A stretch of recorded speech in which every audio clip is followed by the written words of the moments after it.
Good morning, my dear students. Next, today's area ഇന്നലെ എടുത്തതിന്റെ ബാക്കിയുണ്ടല്ലോ പ്രൊമോട്ടേഴ്സിന്റെ തന്നെ കേട്ടോ. Promotion of A company, promoter, functions of promoters, legal position of promoters, liability types. അടുത്തത് remuneration of promoters. Promoters എന്ന് പറയുന്നത് അവര് ഇപ്പൊ ഞാനൊരു ഐഡിയ ഉണ്ടാക്കി ഞാൻ ഒരു കമ്പനി സ്റ്റാർട്ട് ചെയ്യാൻ നോക്കണു, പിന്നെ ഞാൻ എവിടുന്ന റെമ്യൂണറേഷൻ വാങ്ങണ? അപ്പൊ ലീഗലി നോക്കുമ്പോ അവർക്ക് ഒരിക്കലും റെമ്യൂണറേഷൻ ക്ലെയിം ചെയ്യാനായിട്ട് പറ്റില്ല. പക്ഷെ ഒരു കമ്പനി ഇൻകോർപ്പറേറ്റ് ചെയ്താൽ, കുറച്ച് പേരായിട്ട് ഇൻകോർപ്പറേറ്റ് ചെയ്താൽ എന്തായിട്ട് ചെയ്യാം? കോൺട്രാക്റ്റിൽ ഏർപ്പെടാം റെമ്യൂണറേഷന് വേണ്ടിയിട്ട്. But the articles of association, ഒരു കമ്പനിയുടെ ഇമ്പോർട്ടന്റ് ആയിട്ടുള്ള ഡോക്യുമെന്റ്സ് ആണ് articles of association and memorandum of association. അപ്പോ റെമ്യൂണറേഷൻ പ്രൊമോട്ടേഴ്സിന് കൊടുക്കണമെന്നുണ്ടെങ്കിൽ ആർട്ടിക്കിൾസ് ഓഫ് അസോസിയേഷനിൽ പ്രത്യേകമായിട്ട് അത് പറഞ്ഞിട്ടുണ്ടായിരിക്കണം, എത്ര എമൗണ്ട് ആണ് പ്രൊമോട്ടേഴ്സിന് കൊടുക്കേണ്ടത്. റെമ്യൂണറേഷൻ ഏതൊക്കെ തരത്തിൽ കൊടുക്കാൻ പറ്റും?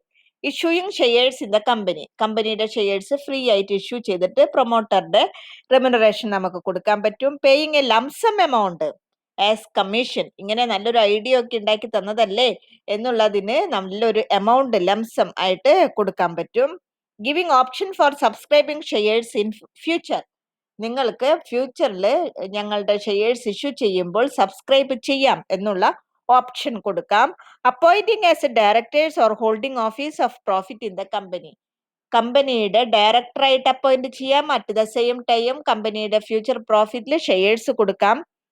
Purchasing assets or business carried on by the promoters at a higher price than cost price, assets ഒക്കെ പർച്ചേസ് ചെയ്ത് ബിസിനസ് ക്യാരി ചെയ്യാനായിട്ട് പെർമിഷൻ കൊടുക്കാം. Paying a commission on the shares sold by the company, ഭാവിയിലൊക്കെ company shares ഒക്കെ വിൽക്കുന്നുണ്ടെങ്കിൽ അതിന്റെയൊക്കെ ഒരു ഭാഗം കൊടുക്കും.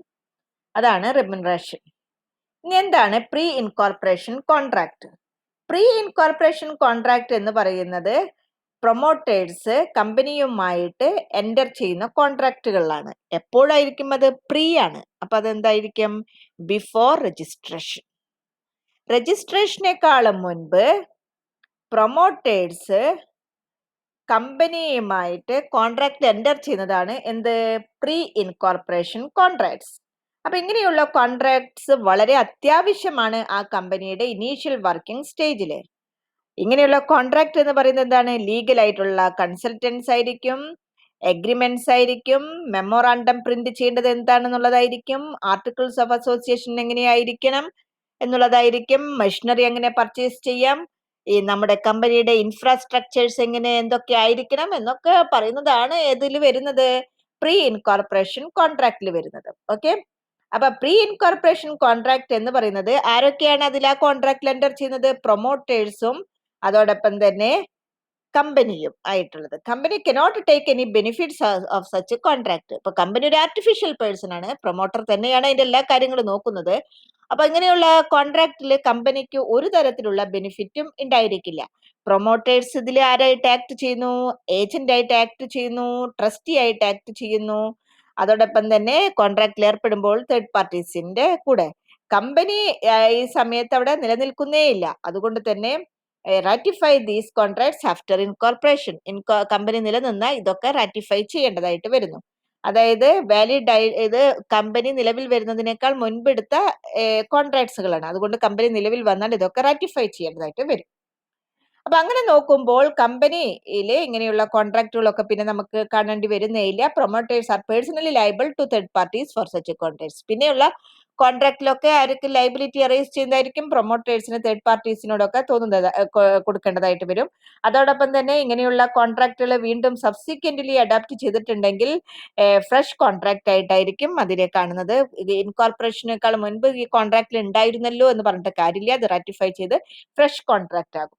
അങ്ങനെ നോക്കുമ്പോൾ അതിന് വേണ്ടിയിട്ട് ഒരു പ്രൊവിഷൻസ് ഒക്കെ നമുക്ക് അപ്ലൈ ചെയ്യുന്നു. സ്പെസിഫിക് റിലീഫ് ആക്ട് 1963 ഉണ്ട്, സെക്ഷൻ 17 ആൻഡ് 19 ഇതിനെക്കുറിച്ച് പ്രത്യേകമായിട്ട് പറയുന്നുണ്ട്. അപ്പൊ എനിവേ ഇൻകോർപ്പറേഷനേക്കാൾ മുൻപ് പ്രൊമോട്ടേഴ്സും കമ്പനിയും ഏർപ്പെടുന്ന കോൺട്രാക്റ്റുകളെ പറയുന്നതാണ് പ്രീ ഇൻകോർപ്പറേഷൻ കോൺട്രാക്ട്. ഓക്കെ, ഇനി അടുത്തതാണ് പ്രൊവിഷണൽ കോൺട്രാക്ട്സ്. പ്രൊവിഷണൽ കോൺട്രാക്ട്സ് എന്ന് പറയുന്നത് contract entered by the public company ഇത് പബ്ലിക് കമ്പനി ആഫ്റ്റർ ഇൻകോർപ്പറേഷന് ശേഷം എൻ്റർ ചെയ്യുന്ന കോൺട്രാക്റ്റുകളെ പറയുന്നതാണ് പ്രൊവിഷണൽ കോൺട്രാക്ട്.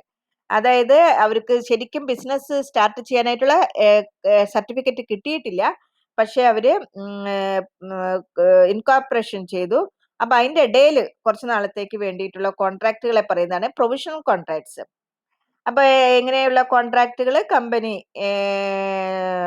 ഉണ്ടാക്കുന്നതായിരിക്കും, അതിൽ ഡേറ്റ് ഉണ്ടായിരിക്കും, എന്നാണ് ബിസിനസ് സ്റ്റാർട്ട് ചെയ്യുന്നത്, പ്രൊവിഷണൽ കോൺട്രാക്ട്സ് എത്ര നാളത്തേക്ക് ഉണ്ട്, അതിന്റെ ഡേറ്റ് ഒക്കെ പ്രത്യേകമായിട്ട് ഉണ്ടായിരിക്കും. If the company is unable to obtain a certificate to commence business, അങ്ങനെ ബിസിനസ് സ്റ്റാർട്ട് ചെയ്യാനായിട്ടുള്ള സർട്ടിഫിക്കറ്റ് ആ കമ്പനിക്ക് കിട്ടിയില്ലെങ്കിൽ പ്രൊവിഷണൽ കോൺട്രാക്ട്സ് ഇത്ര 6 മാസത്തേക്ക് അതിന്റെ വാലിഡിറ്റി ഉള്ളതെന്ന് വെച്ചാൽ 6 മാസം കഴിയുമ്പോൾ അതിന്റെ കാലാവധി തീരുന്നതായിരിക്കും. ഈ സർട്ടിഫിക്കറ്റ് കിട്ടുകയാണെങ്കിലോ provisional contracts become binding of the company, shall become binding എന്നുള്ളത് അതിൽ എഴുതി. പിന്നീട് അത് നല്ലതായി പ്രൊവിഷണൽ ആയിട്ടുള്ളത് മാറി ശരിക്കുള്ളതായിട്ട് മാറും. If a contract is oppressive, fraudulent or voidable for any reason, the company may avoid it by taking appropriate proceedings. ഇനി ഏതെങ്കിലും തരത്തിൽ ആ കോൺട്രാക്ട് ശരിയല്ലാത്ത വിധത്തിൽ പോകുന്നുണ്ടെങ്കിൽ അപ്രോപ്രിയേറ്റ് ആയിട്ടുള്ള ആക്ഷൻ കമ്പനി എടുക്കേണ്ടതായിട്ട് വരും. അപ്പൊ ഇതിന്റെ രണ്ടിന്റെ ഇടയിൽ എടുക്കുന്നത്, അതായത് കമ്പനി ഇൻകോർപ്പറേഷൻ ചെയ്തതിന് ശേഷവും ബിസിനസ് തുടങ്ങുന്നതിനേക്കാൾ മുൻപും ഉള്ള ഇടയിൽ എടുക്കുന്ന കോൺട്രാക്റ്റുകളാണ് പ്രൊവിഷണൽ കോൺട്രാക്ട്. ഓക്കെ, അടുത്തതാണ് രണ്ടാമത്തെ സ്റ്റേജ്.